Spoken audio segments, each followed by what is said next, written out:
Bonjour, bonsoir, tout dépend de votre position stratégique sur la petite planète bleue.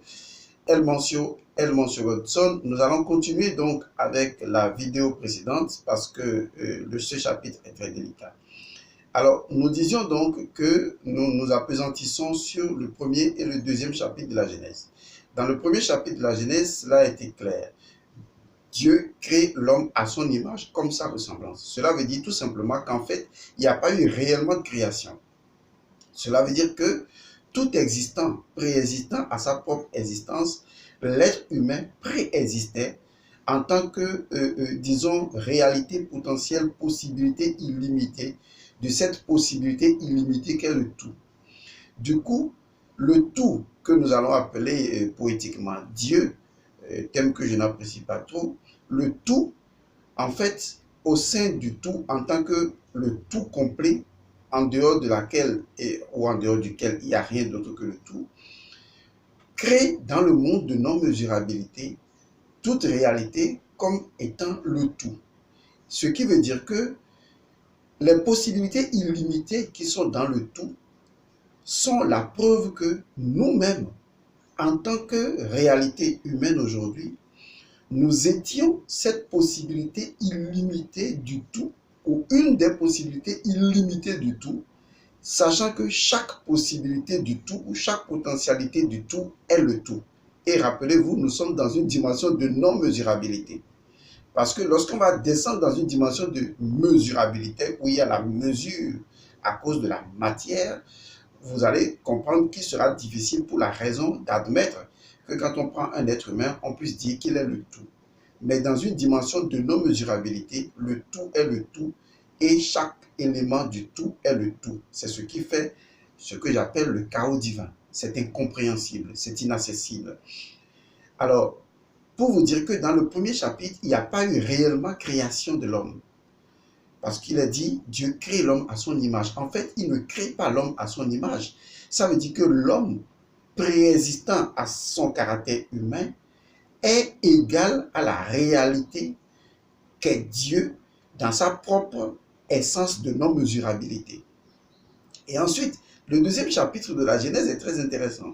Il dit que par la suite, Dieu va prendre de la terre et façonner l'homme. Et là, les gens ne comprennent pas. Les gens pensent que c'est en fait un Dieu qui vient prendre de la terre quelque part, on imagine la scène comme un enfant, et qui vient façonner l'homme, façonner les narines, et puis il souffle dedans. Ça n'a rien à voir avec ça. Il faut comprendre la métaphysique dans son enjeu. Ce chapitre veut dire simplement que, ayant pris conscience, comme atome qui s'auto-engendre de nous, donc, ayant pris conscience comme atome au sein de la réalité du tout, ayant pris conscience comme le tout, vous voyez, parce que l'homme est également, l'homme, pas l'homme que vous voyez, je dis l'homme primordial, ou Adam Kadmon, comme on le dit généralement en Kabbale, l'homme primordial, l'homme essentiel, qui préexiste à l'homme physique, puisque chaque réalité, chaque existant préexiste à sa propre existence, en tant qu'essence du tout et le tout qu'il est, va maintenant procéder à ce que nous appelons une densification de sa réalité. Et dans ce processus de densification, la Genèse l'explique dans le deuxième chapitre comme étant le fait que Dieu fabrique l'homme à partir de la terre, alors qu'en fait, il ne fabrique pas l'homme à partir de la terre, il se densifie. Donc nous sommes le Dieu en train de nous densifier dans la matière. Et quand nous nous densifions d'abord sur 3 niveaux. Le premier niveau, dans le champ de la conscience, j'expliquerai le champ là une autre fois.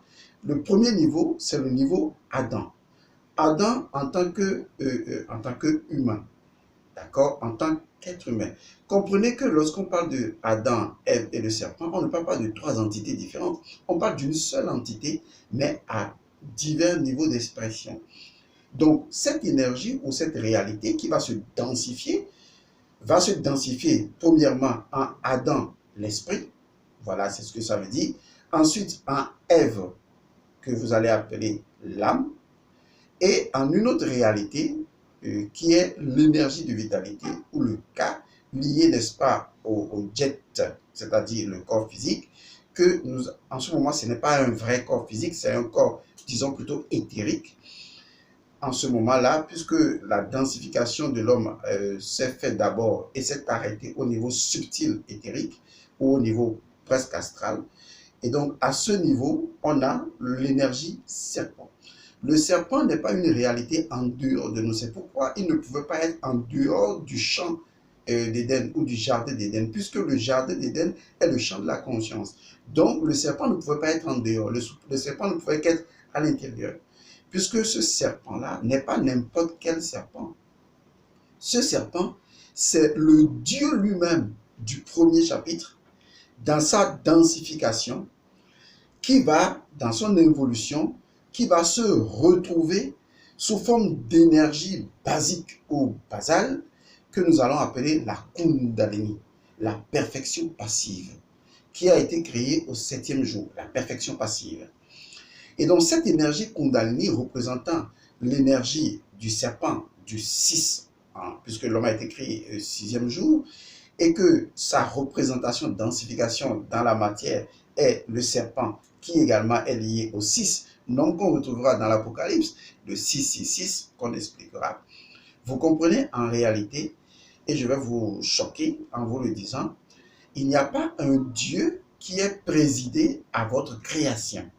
Vous êtes le Dieu qui, en réalité, ayant pris conscience dans la réalité du tout en tant que tout, a commencé un processus de densification de votre propre nature sous forme de esprit, âme et corps. Et vous allez me demander pourquoi.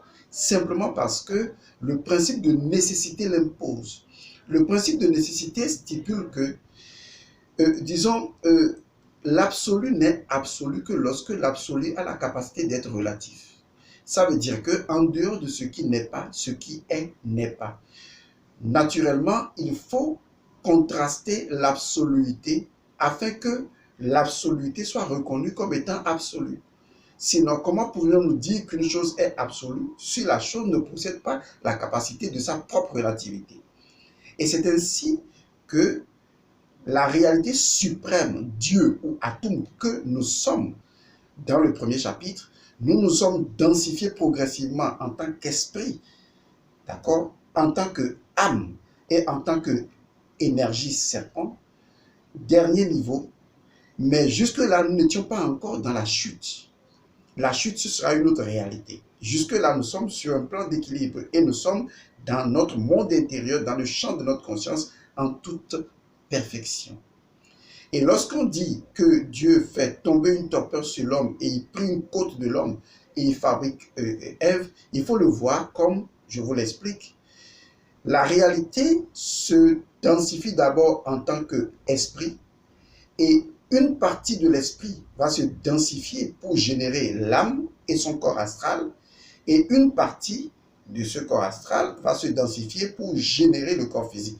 Par conséquent, aussi bien que les mondes de Dieu se génèrent ou s'engendrent du supérieur à l'inférieur, ainsi les corps de l'homme ou les dimensions de l'homme s'engendrent du supérieur à l'inférieur. Une pause à ce niveau, puisque le temps qui nous est imparti est donné. On se retrouve la prochaine fois pour la suite.